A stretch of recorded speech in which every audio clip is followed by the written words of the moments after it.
Muy bien, estamos en Romanos capítulo 16, por fin. Vamos a leer a lo que nos condujo el primer y el segundo versículo.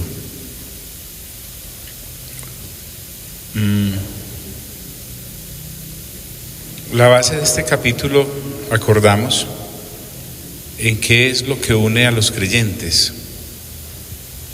A los creyentes no los une el oficio, la profesión, ni siquiera la familia. Que somos los Gutiérrez, que somos los González, que somos los Aparicio. No, eso no nos incluye en Cristo. En Cristo nos incluye el nuevo nacimiento y nada más.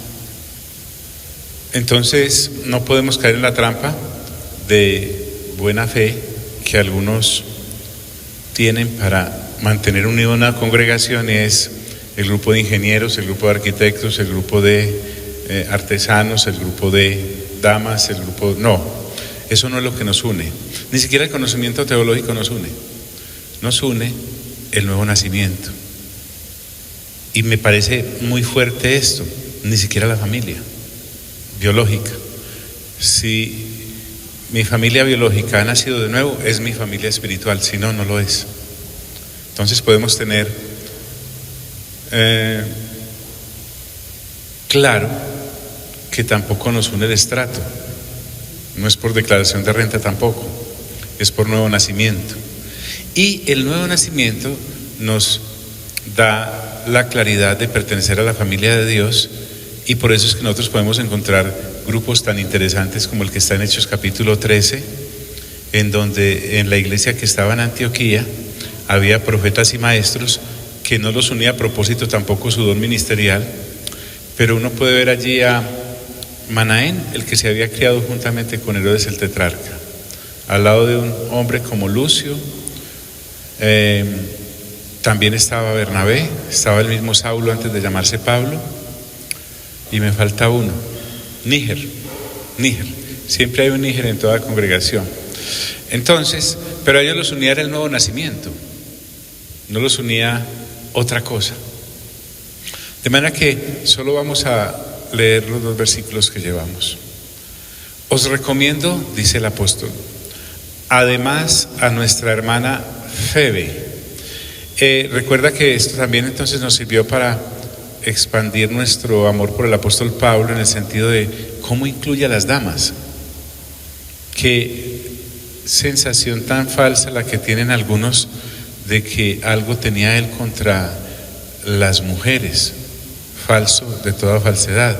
Y la recomienda como una ministra, mire, la cual es diaconisa de la iglesia en Cencrea. Y ya que estábamos por ahí, entonces nos fuimos a ver que era una diaconisa, y estuvimos en Tito, en donde en el capítulo 2 nos dice: las ancianas, que allí también es diaconisa, asimismo sean reverentes en su porte, muy similar a lo que encontramos en 1 de Pedro capítulo 3, no calumniadoras, no esclavas del vino, maestras del bien, que enseñan a las mujeres jóvenes a amar a sus maridos y a sus hijos, a ser prudentes, castas, cuidadosas de su casa, buenas, sujetas a sus maridos. Y no ampliamos más lo de la sujeción porque lo vimos un viernes con Pedro, para que la palabra de Dios no sea blasfemada. Volviendo a Romanos capítulo 16, Pablo insiste con los de Roma hablándoles de Febe y les dice que la recibáis en el Señor como es digno de los santos. Y no solo eso, y que la ayudéis en cualquier cosa en que necesite de vosotros, porque ella ha ayudado a muchos y a mí mismo. Posiblemente por su posición financiera holgada, podía colaborar mucho en ese aspecto también. Y pues ya que habíamos entrado en materia, nos fuimos para Lucas capítulo 8 para mirar qué papel desempeñaba la mujer en el ministerio del Señor Jesús. Y allí encontramos que dice: y algunas mujeres que habían sido sanadas de espíritus malos y de enfermedades, y nos dice quiénes, algunas de ellas: María, que se llamaba Magdalena, de la que habían salido 7 demonios, un médico hablando de liberaciones; Juana, la mujer de Chuza, que era intendente de Herodes, este señor; y Susana. Entonces, juntamente con doña Susana había otras muchas, no eran pocas. Cuando Lucas, que es tan cuidadoso en las palabras que usa, dice muchas, es porque eran muchas, no eran poquitas. ¿Qué hacían estas mujeres? No eran un adorno, por el contrario, que le servían a Jesús, nuestro Señor, de sus bienes. Y ahí estuvimos la semana pasada. Y es que uno se detiene a pensar en este último párrafo, que le servían de sus bienes. Como en cada generación ha habido gente de este talante con respecto a sus finanzas. A propósito, no dice si servían mucho o poco. Estas señoras tenían claro que el patrimonio que tenían en ese momento de la historia, hace 2000 años, no era solamente para suplir las necesidades de ellas. Y todos tenemos la sensación de que las damas son muy antojadas de comprar una cosita aquí, una cosita allá, una cosita allá, pero por lo que veo, estas, por su renovación de entendimiento, habían comprendido la realidad de la eternidad y entonces habían decidido con sus bienes hacer algo por la gente de esa generación para que conociera de Cristo Jesús, que a propósito Él estaba ahí, en carne y hueso. Y se ve que no era un servicio esporádico en ellas. Deja notar el pasaje que era una constante entrega de servicio en esa área. Seguramente, como la mujer de Chuza, de buena posición financiera, o de pronto hasta la misma María Magdalena, esas que nombra, pero y las que no también. Entonces, también hicimos como un barridito de las otras mujeres que aparecen también en las Sagradas Escrituras. Mateo capítulo 27, del 55 al 56, hay más damas allí. Y podríamos detenernos mucho rato a hablar, por ejemplo, de esta señora que había fallecido, Tabita, y el apóstol Pedro fue usado por Dios para resucitarla. O esta señora Lidia, se llamaba así, no era porque diera mucha lidia, pero era vendedora de púrpura, y recuerden lo generosa que fue cuando Pablo y su equipo estuvieron allí en Filipos.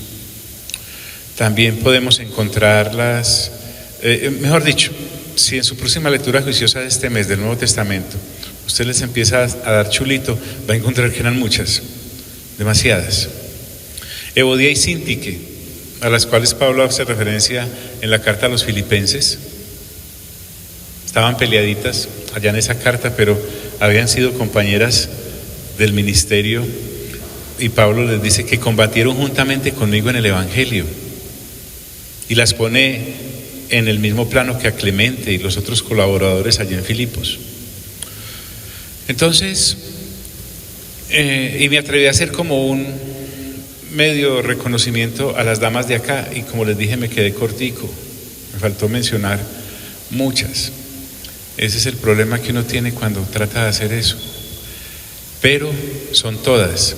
Si alguien, por usar una palabra muy de muchachos, le mete la ficha a este asunto acá, son las damas. Es impresionante. En multiformes.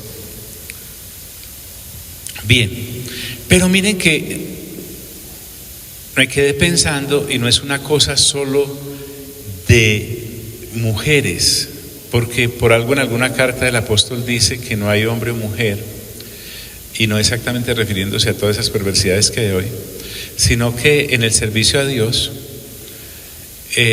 también encontramos hombres con las mismas características de Febe, y nos encontramos una aquí en Tercera de Juan, cuando Pablo, el apóstol Juan escribe, dice así, en la tercera carta, dice: amado,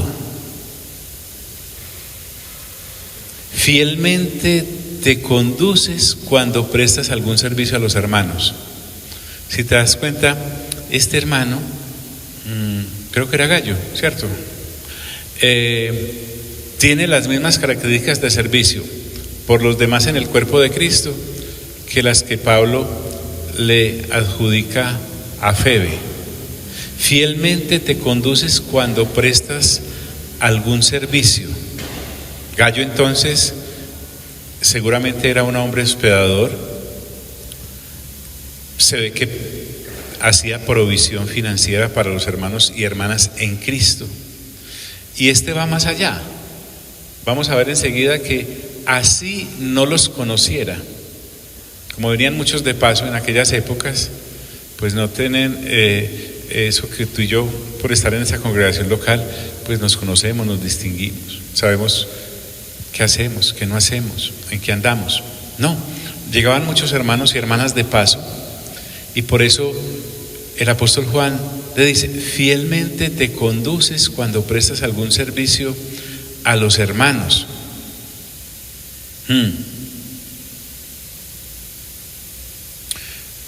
Especialmente a los desconocidos. Eran conocidos de Juan, pero no de Gallo. Y así fuesen también desconocidos para Juan, eran conocidos de Cristo, por decirlo así. ¿Cuántos creyentes no hay en este planeta? Eso sí, hay que mirar muy bien qué doctrina y todas estas cositas, lo normal de los cuidados. Como por ejemplo Febe, cuando es enviada por Pablo a Roma, la envía con una carta. No solamente, posiblemente era la portadora de la carta a los romanos, sino que también podría llevar una carta de recomendación diciendo: esta hermanita, todas estas cosas. Entonces, acerca de Gallo, que tenía unas características similares en cuanto al servicio que prestaba Febe en Cencrea, recuerden que era ya diaconisa en la iglesia en Cencrea. Estos hombres y mujeres, cuando volvían al apóstol Juan, mire lo que le decían: los cuales han dado ante la iglesia testimonio de tu amor. Al regresar, esta gente le contaba a Juan y al resto de la congregación con gozo y admiración sobre este escaso espécimen de cristiano, muchas veces en muchos lugares, y tal vez nosotros adolecemos de eso. Si es así, es bueno empezar a mirar por qué me pasa, qué nos pasa. Y no solamente los hospedaba, no solamente los cuidaba, sino que los encaminaba. Y harás bien en encaminarlos como es digno de su servicio. Recuerden que cuando un apóstol como Juan o Pablo escribía, estaba diciéndoles: denles lo necesario para que continúen su viaje.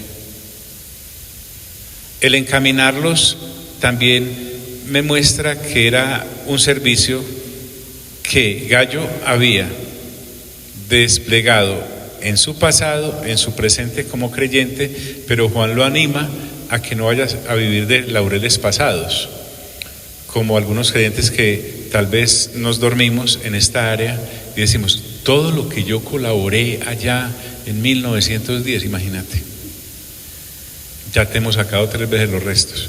Entonces, le está diciendo: sigue así hasta el final de tu vida temporal.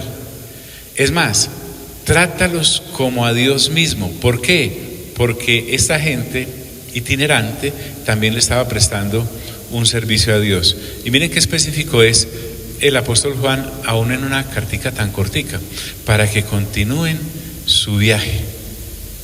Entonces, allí está hablando de provisión. como Pablo y Filemón, por ejemplo, cuando leemos esa carta, tenían también esa confianza. Aquí tenemos a Gayo, un hermano que trabaja también como Febe para la obra de Dios y para los obreros de la obra. O como las damas de Lucas capítulo 8, versículo 3. Y si pensamos en esa clase de personas que Pablo, el Señor Jesús y ahora Juan están reconociendo, seguramente tenían sus necesidades. O sea, todavía no somos cuerpos gloriosos. Esta gente tenía que comer, esta gente tenía que proveerse un techo, seguramente, tenía que proveerse ropa. Pero hoy estuve en una reunión con pastores y quien dirigió el pensamiento bíblico nos llamó la atención de una manera tan bonita a ese pasaje que hay en el Evangelio cuando dice que el Señor Jesús estaba en el templo y estando por allí en el lugar de las ofrendas vio como una mujer echó lo que tenía, mientras que los otros echaban de lo que les sobraba. El pasaje lo conocemos, hasta ustedes mejor que yo seguramente, pero el énfasis de este maestro de la palabra fue que qué bueno es dar cuando lo que estamos dando nos hace falta para algo que necesitamos, como esa mujer. Y entonces se me vino a la memoria cuando David iba a ofrecer un sacrificio para darle gracias a Dios por haber detenido la peste que vino por su desobediencia de haber hecho un censo, y el dueño de la heredad le dijo, no, se la regalo, y le regalo la leña y el holocausto. Y David le contestó, no ofrecería a Dios algo que no me cueste. ¡Wow! Entonces, el que nos enseñaba la palabra hoy decía eso. Esa mujer echó todo lo que tenía. Es decir, eso que estaba echando le iba a hacer falta. Y el pensamiento que él rescataba es, pero por favor, lo hermoso de este acto es cuando nosotros damos y cuando estamos dando nos va a hacer falta o para ese viaje, o para ese par de zapatos, o para ese nuevo pantalón, o para ir a Cinemark, o para, estoy dejando para que continúen su viaje. Y dice Juan, porque ellos salieron por amor del nombre de Él. Ellos salieron confiados. Imagínate, hermanos que no conocemos su nombre, pero hace 2000 años también eran motivados por el Espíritu Santo, confiados en que Dios los iba a sostener en su viaje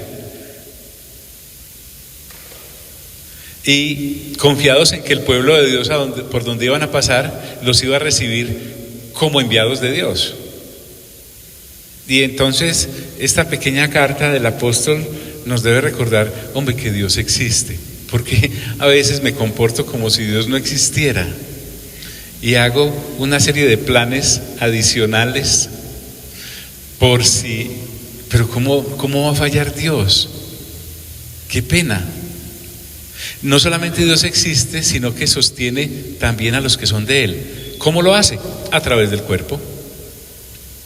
Él puede hacer que las cosas aparezcan por generación espontánea, pero le ha placido también usar este método. Y estos eran más severos todavía, mire, estos viajeros, sin aceptar nada de los gentiles. No es que rechazaran con un letrero acá, no recibimos nada de los pecadores, no, sino que ellos no les pedían. No es esto una negación a recibirles, porque por ejemplo existe Eclesiastés 2:26 que dice que al hombre que agrada a Dios, el Señor le da sabiduría, ciencia y gozo, mas al pecador le da el trabajo de recoger y amontonar para darlo al que agrada a Dios.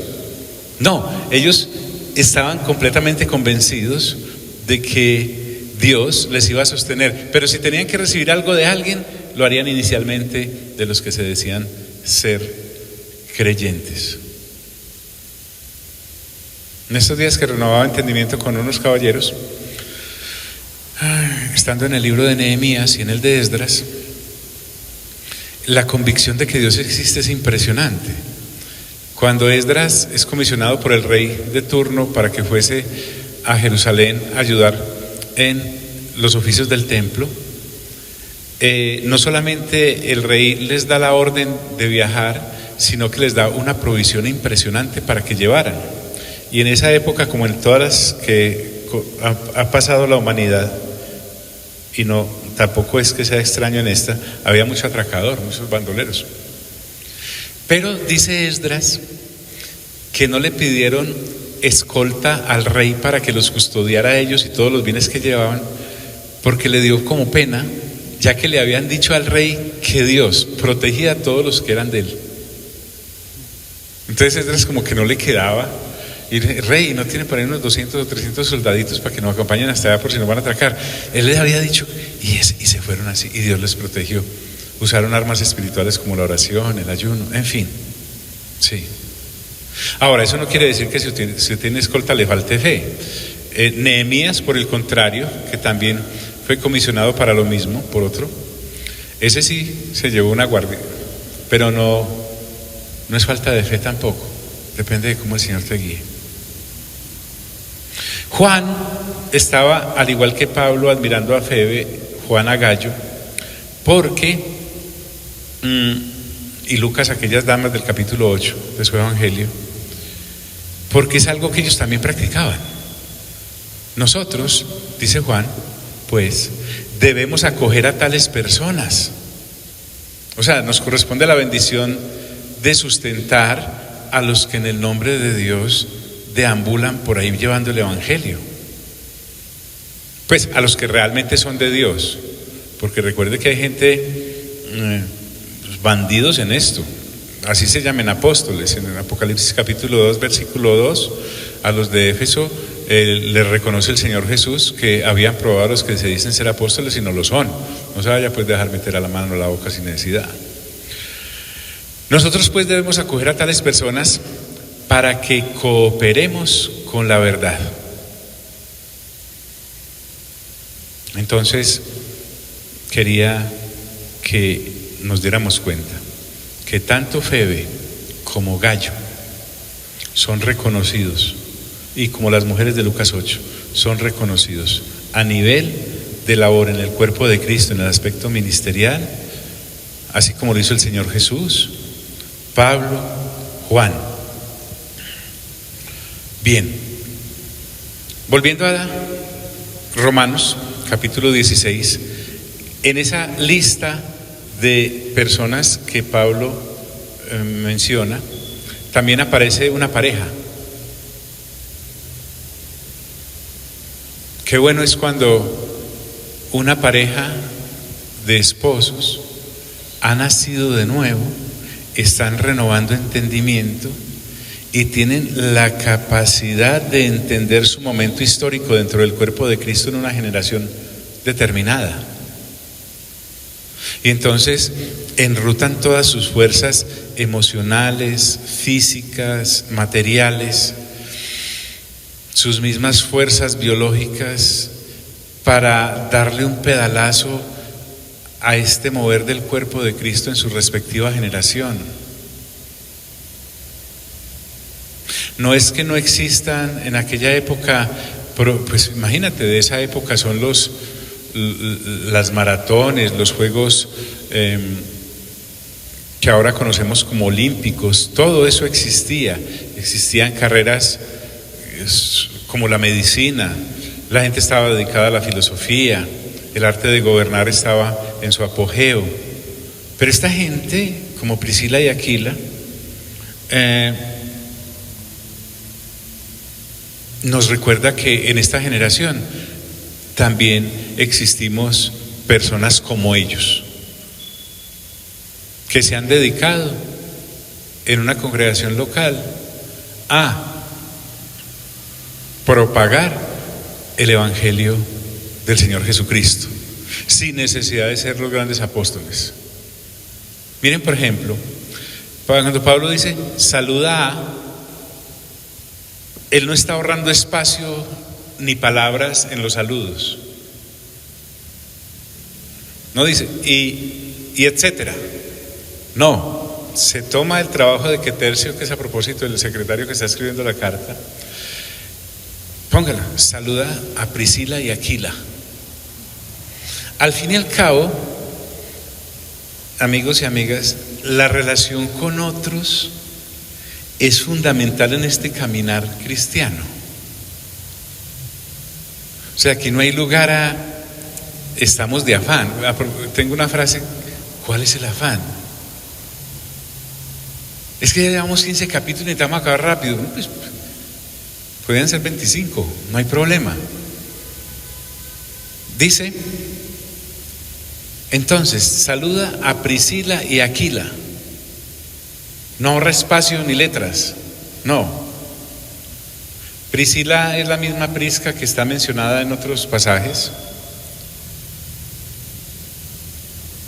Y Aquila significa águila.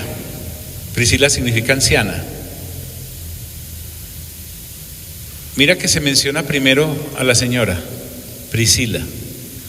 Y entonces puede uno pensar, ve que el matriarcado viene desde allá. No era así. Se le menciona antes posiblemente porque era de origen romano y Pablo le estaba escribiendo a los creyentes romanos, posiblemente. Entonces había unos títulos que dentro de la sociedad romana se respetaban para ser mencionados en cartas como estas o en cualquiera. Y Aquila, dicen los estudiosos, posiblemente era un judío del lado de Asia Menor.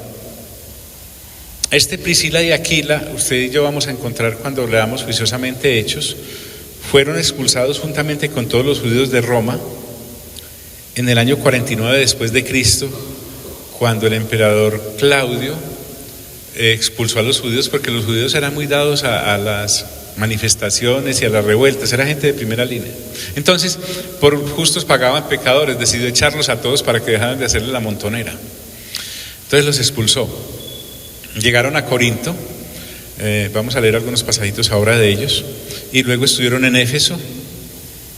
Y dicen los estudiosos que cuando expiró el edicto que el emperador había sancionado, regresaron a Roma, porque por algo Pablo los está saludando. Y les dice, saludadme a Priscila y Aquila, pues porque estaban en Roma, estaban allí. Pero de ellos dice, son colaboradores en Cristo Jesús. Esta gente, esta pareja, era altamente estimada por el apóstol Pablo. Ellos hicieron cosas por Pablo que ni siquiera muchos apóstoles hicieron por él, o gente de más prestigio y poder en su momento por el apóstol Pablo. Recuerden que por ahí en una ocasión Pablo dice, todos me han abandonado en mi segunda defensa. Pero Priscila y Aquila no, a tal punto que Priscila y Aquila, dice Pablo acerca de ellos, que expusieron su vida por mí. Tal vez en los disturbios que usted y yo encontramos en Hechos capítulo 19 allá en Éfeso, cuando esa ciudad se alborotó porque Pablo predicaba diciendo que los que se hacen con las manos no son dioses sino que son ídolos. Entonces se alborotó Demetrio, que era el presidente de esa asociación de artesanos. Pero Pablo dice que expusieron su vida por él, tal vez en otro contexto también. Entonces, ¿sería que Pablo los prefería porque él era el preferido de ellos? No necesariamente, porque a continuación el apóstol dice, a los cuales no solo yo doy las gracias. Miren qué tan importante este capítulo 16 a los romanos. Esta pareja era una pareja entregada a Dios. ¿A quiénes más sirvieron? Por ejemplo, Apolos. Ahorita vamos a leer un pasaje en donde Apolos, el predicador, es encaminado por ellos, no solo a nivel doctrinal, sino a nivel de viaje para ir a predicar el evangelio a otros lugares, o por lo menos enriquecer a los que ya eran cristianos con la renovación de entendimiento. Entonces dice, a los cuales no solo yo doy gracias, sino también todas las iglesias de los gentiles, todas, a pesar de su marcado origen judío, esta pareja, al igual que Pablo, se dedicó a servirle a los gentiles. Los vemos apareciendo, como les decía, en Corinto y en Éfeso. Hay una característica en ellos, pero no solamente de ellos, esta pareja. A propósito, no nos habla si tenían hijos. Tal vez hasta se habían hecho eunucos por causa del reino. Recuerden que hay eunucos que nacen, hay eunucos que se hacen por los hombres o son hechos por los hombres, y hay eunucos que asimismo se hacen eunucos por el reino y deciden: no vamos a ocupar tiempo de nuestra existencia biológica. Miren qué importante esto, en aras de poder expandir el mensaje del evangelio. Cuidar niños es una cosa muy dispendiosa. No estamos en contra de que tengan hijos, seguramente pensaban Priscila y Aquila, o Aquila y Priscila, pero por lo menos nosotros no lo vamos a tener, en aras de dedicarnos a la obra. Y miren que, vuelvo y te digo, no eran de los de allá, de la delantera, pero sí colaboraron, hacían unos pases espectaculares. Sino también todas las iglesias de los gentiles. Y acerca de ellos dice: saludad también a la iglesia de su casa. La iglesia de su casa, ¿cómo así? Les comentaba que hay gente que estudia mucho. Estos estudiosos de la historia de la iglesia cristiana cuentan que esta forma de reunirnos en templos, y así como estamos ahora, se empezó a poner de moda a partir del siglo III. Antes de eso, las casas eran las que la gente usaba o disponía para celebrar actos como la Cena del Señor, o orar, o ayunar. Todas estas disciplinas como la lectura juiciosa de la palabra. Entonces, no significa que todos los creyentes de Roma se reunían en la casa de Priscila y Aquila, no. Significa que creyentes romanos, cristianos, iban a esa casa y allí se reunían. Cuando uno encuentra, por ejemplo, ahora que estamos hablando en el Evangelio de Lucas, me parece que nos metimos en una curva muy amplia, pero veníamos hablando de que cuando el Señor Jesús regrese, ojalá haya el padre de familia siendo así, despiertico, vigilante, etcétera. Es porque cuando se habla de su casa, la de Priscila y Aquila, ese término casa incluía a los miembros de la familia como tal, los de sangre, los biológicos. Pero recordemos que también había esclavos en esa época. Esos esclavos también eran contados como de esa familia. Y también se contaban las personas que dependían de ellos. Es más, si era una residencia grande, así como la suya, con varios patios y varios espacios, los vecinos que eran creyentes se venían y se reunían en esa casa también. A tal punto era la intimidad que se forjaba entre estos creyentes, que cuando un hermano o hermana en Cristo morían, eran sepultados en las bóvedas de esa familia. Entonces, cuando habla en el Evangelio de Lucas que al regreso del Hijo del Hombre encontremos al padre de familia siendo así, se está refiriendo no solamente a sus hijos y a sus hijas y a su esposa, está refiriéndose también a, como en la casa de Cornelio. ¿Recuerdan cuando él quiso escuchar del Evangelio? Porque un ángel del Señor le dijo que fuera o mandara por Pedro para que le explicara lo que debía hacer. Cuando llegó Pedro, él le tenía reunido no solamente a su familia biológica, sino a los que estaban bajo su mando y todos los criados, toda esa gente, sobre toda esa gente cayó el Espíritu Santo en aquella ocasión. Saludad también a la iglesia de su casa. Hagámosle un zoom, porque ¿cuál es el afán a esta pareja?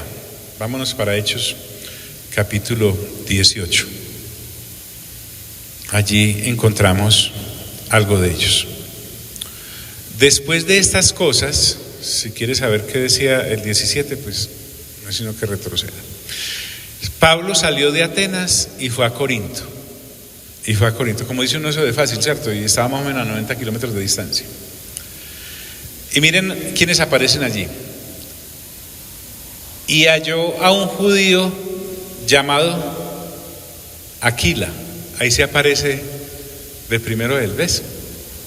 Natural del Ponto, recién venido de Italia, con Priscila, su mujer.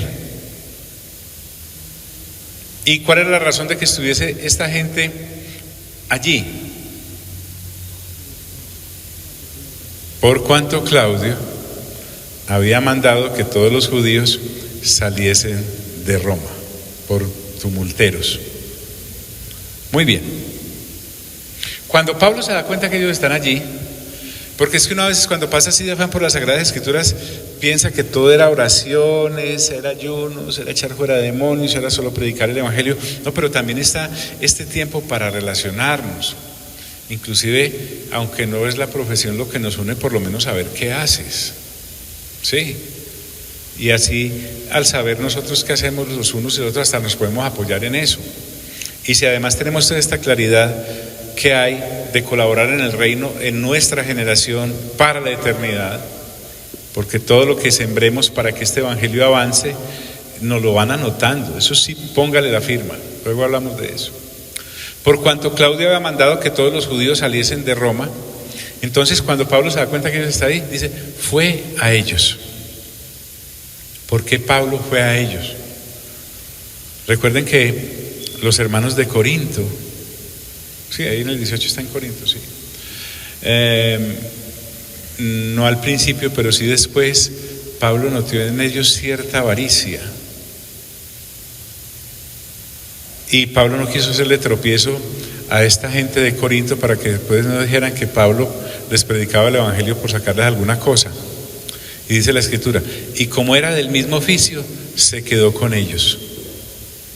Y trabajaban juntos, ojo pues, con sus manitas, pues el oficio de ellos era hacer tiendas. Es más, se consideraba un trabajo el hacer tiendas poco digno, sobre todo entre los judíos. ¿Por qué? Porque tenían que tener contacto con pieles de animales muertos, sacrificados, seguramente en el mismo proceso. Por eso es bien raro que Pedro estuviese, cuando lo mandaron a llamar para lo de Tabita, me parece, estaba ahí en casa de Simón el Curtidor, no sé, no recuerdo bien, raro que él estuviera por allá. Tanto había trabajado ya el Espíritu Santo en todas las taras religiosas que había heredado de los judíos. Y trabajaban juntos, pues el oficio de ellos era hacer ¿qué? Tiendas. Por eso Pablo después decía, estas manos me sirvieron para trabajar, les decía a los de Corinto, para no serles gravoso. Y después de haberles dicho eso, les dice a los de Corinto, y voy a ir otra vez, y tampoco les voy a recibir nada. A Pablo no se arrogaba en trabajar. Trabajaban juntos, pues el oficio de ellos era hacer tiendas. Mas Pablo, habiéndose detenido allí muchos días, me dicen que me salté el versículo 18 del mismo capítulo.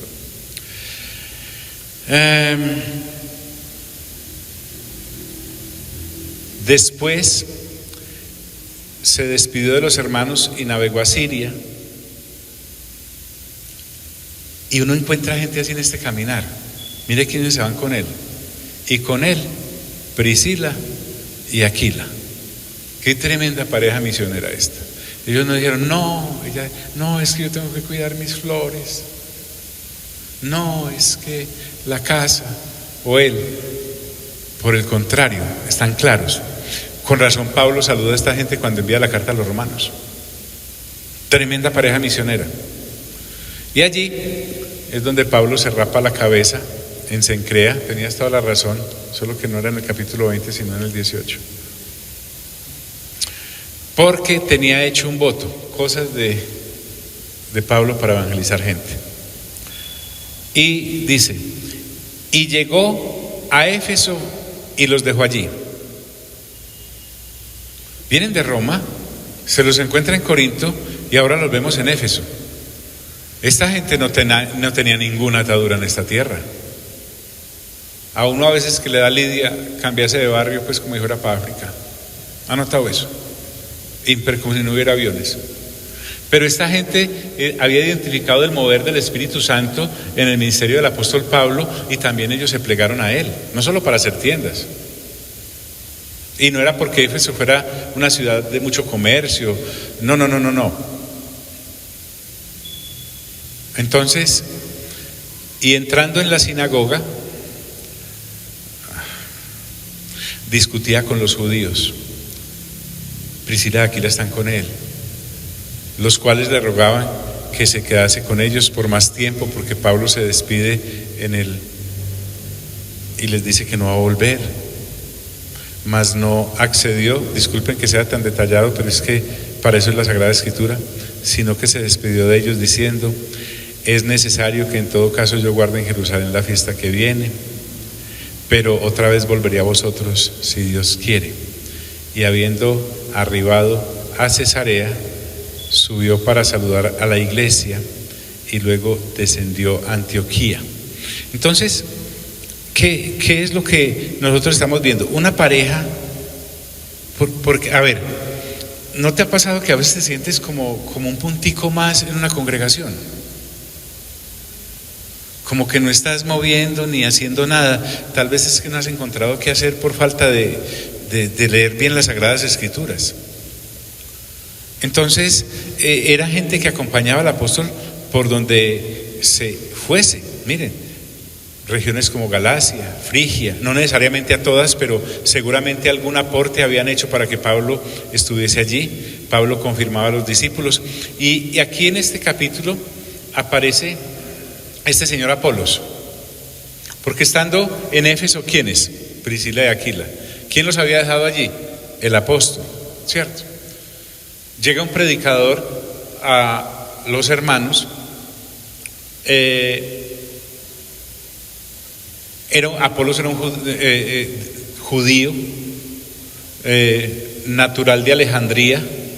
Perdón, no sé si era judío, con el nombre tal vez no, por ser muy romano ese nombre.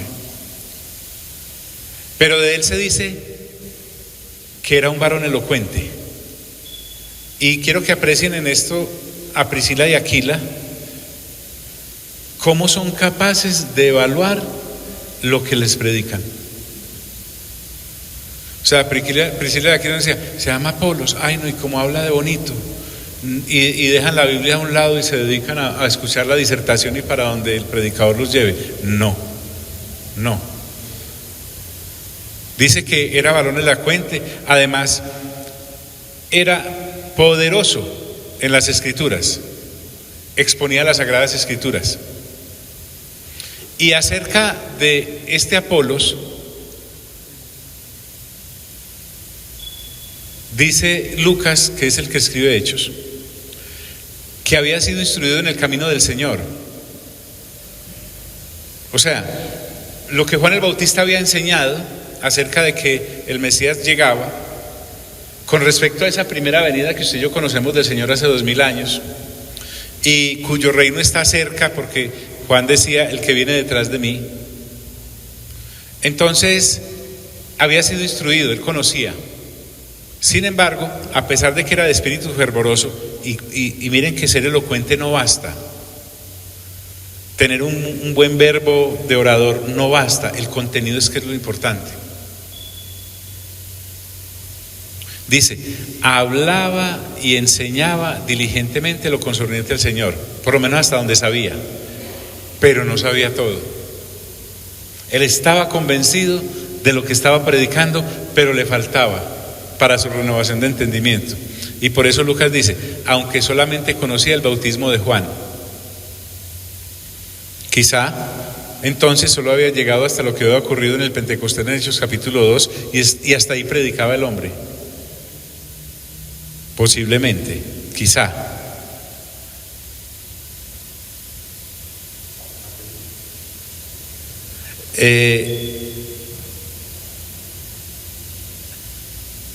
Mire que uno no tiene necesidad de ser un profundo conocedor para enseñar, pero sí necesita que gente que conozca profundamente lo instruya a uno. Porque él solo conocía hasta el bautismo de Juan y hasta eso que sabía comenzó a hablar con denuedo allí en la sinagoga. John, ¿usted por qué se está hablando de Apolos y de Pablo? Porque es que Apolos y Pablo ya lo reconoce, me ha sido de mucha ayuda a mí, pero el mismo Apolos tal vez no fue tan cercano a esta pareja, pero ellos sí dijeron, si este sigue predicando así, muy bueno, pero qué bueno si lo sabe todo completamente y podrá edificar más a la gente. Miren lo que hace. Pero cuando lo oyeron Priscila y Aquila, lo tomaron aparte. Y no solamente lo tomaron aparte, y ese tomarlo aparte me muestra la prudencia para llamarle la atención a un predicador. Porque si él, gracias hija, hubiese sido, estuviese en un problema doctrinal como en el que estaba entrando el apóstol Pedro cuando estaba fingiendo en en Antioquía. Sí, cuando vinieron unos judíos de parte de los de la iglesia de Jerusalén, y entonces él se apartó de los gentiles, y Pablo le llamó la atención en presencia de todos, pero el caso acá es hay que afinarlo, y lo tomaron aparte, y mire lo que dice, y le expusieron más exactamente el camino de Dios. Les pregunto, ¿algunos de nosotros podríamos hacer eso? Gracias. O sea, que venga un predicador fogoso como él, o estemos escuchando, ¿sí nos daríamos cuenta si conoce o no conoce el evangelio del reino completamente? Yo creo que sí. Yo creo que sí. O sea, si nosotros somos cumplidos con lo que Dios nos mandó a hacer como iglesia local, de leer el Nuevo Testamento siquiera una vez al mes, para leerlo 12 veces en el año, y así hasta que el Señor venga, lo cual implica leer 9 capítulos diarios del Nuevo Testamento, eso no es gravoso.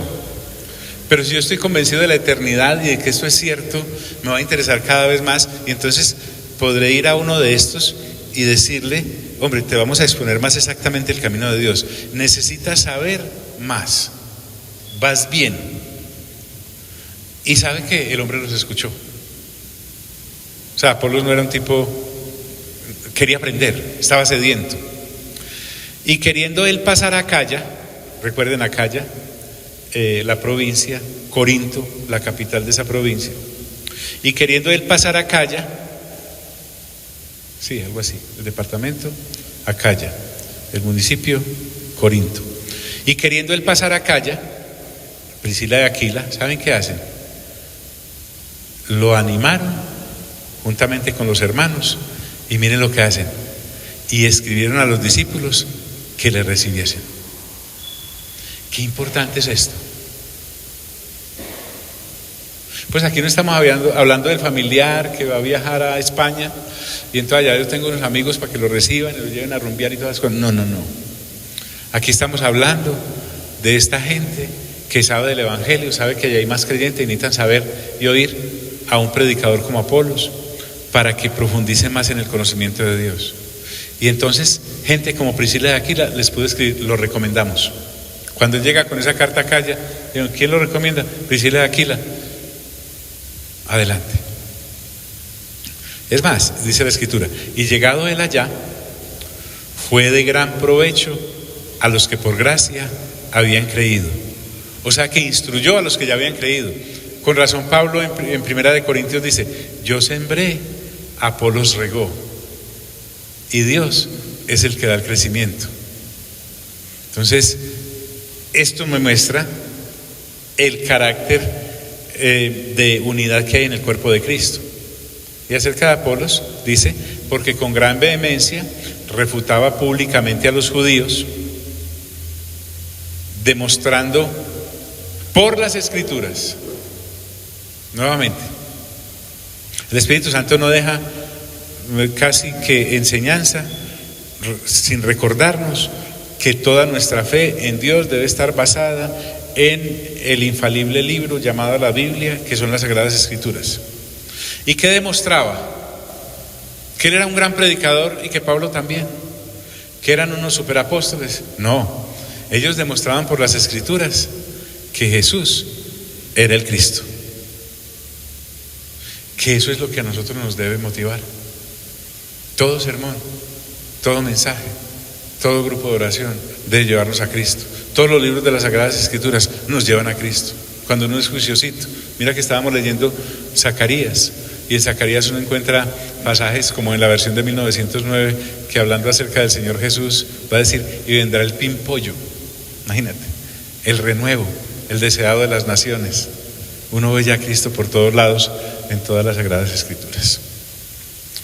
Bueno, esos son Priscila y Aquila, se los presento, mis hermanos. Hablaremos de más gente después, si Dios quiere. Bien. Amado Padre, te damos gracias por esta oportunidad que nos das de abrir las Escrituras sin afanes. Eres tú el que nos ha convocado acá, en este sitio. Gracias por los que además escuchan cuando les llegue la grabación, porque no pueden venir, están en sus labores todavía o en sus estudios, pero fervientemente esperan, Señor, lo que aquí comentamos. Gracias por los que sí podemos venir. Tampoco es porque seamos desocupados, sino que ya terminamos nuestras labores y podemos llegar acá. Salimos de este lugar, amado Espíritu Santo, mas no de tu presencia. Permítenos reposar tranquilamente, pero completamente convencidos de que tú eres Dios y que proteges a los que hemos creído en esta generación, así como has protegido a los de las anteriores generaciones, y protegerás a los que vengan hasta tu regreso para estar eternamente contigo. En el nombre de Cristo Jesús, amén y amén. Dios nos bendiga.